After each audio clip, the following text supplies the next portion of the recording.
Oh, bien, la place de la route dans tout ça, elle est extrêmement simple. C'est que dans l'évolution de la mobilité à travers le 19e et le 20e siècle, au début du 20e siècle, fin du 19e, début du 20e, tout le monde pensait que tout le monde allait circuler dans des trains. Et puis le 20e siècle a démontré qu'en fin de compte, la route a capté une grande part du transport de personnes et du transport de marchandises. La digitalisation de la mobilité nouvelle, eh bien, je pense que la route prendra sa place car elle est un élément non pas unique, mais un élément absolument contributif à une mobilité globale qui utilisera le transport aérien parce qu'il est pertinent sur un certain nombre de distances, le transport ferroviaire parce qu'il est pertinent sur une autre distance, et que le transport routier restera pertinent sur certaines distances, avec des modifications, avec des adaptations, parce que ce soit du transport collectif ou du transport individuel, la digitalisation va nous amener des solutions nouvelles qui vont, de mon point de vue, bien améliorer la complémentarité entre tous ces modes de transport. Donc la route restera, gardera sa place telle qu'elle est aujourd'hui, mais sous une forme différente, avec ou sans chauffeur. Sans chauffeur, ça prendra un peu de temps, mais ça se fera.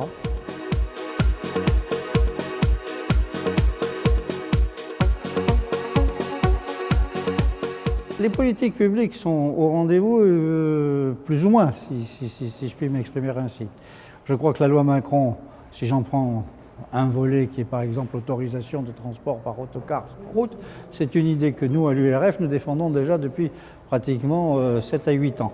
Et je suis heureux de l'avoir émergé au sein de cette loi. Donc le travail fait tranquillement son chemin. Je pense que sur les véhicules autonomes aussi, cette loi est une loi directrice qui est très bonne.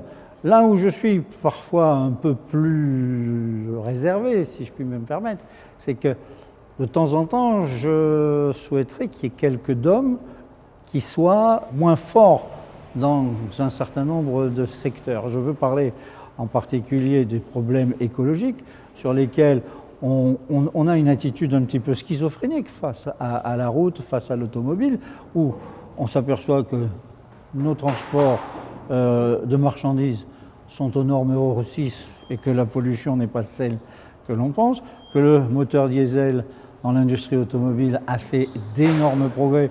Et je regrette, par exemple, que dans la première catégorie, eh bien, il n'y ait que des voitures à essence et que les moteurs diesel ne fassent pas partie. Donc, je dis oui, les politiques publiques sont au rendez-vous.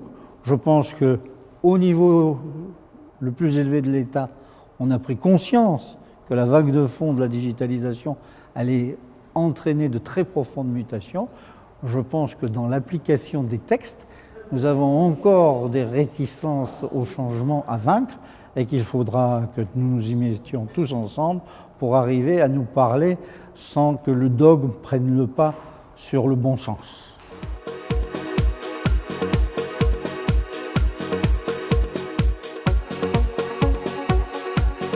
Parfois, je dirais même que ça va plus vite que certaines personnes sont en capacité de l'intégrer. Je pense en particulier à une catégorie de personnes, les personnes du troisième âge. Et je crois que ces innovations vont être pour elles des facteurs de progrès énormes.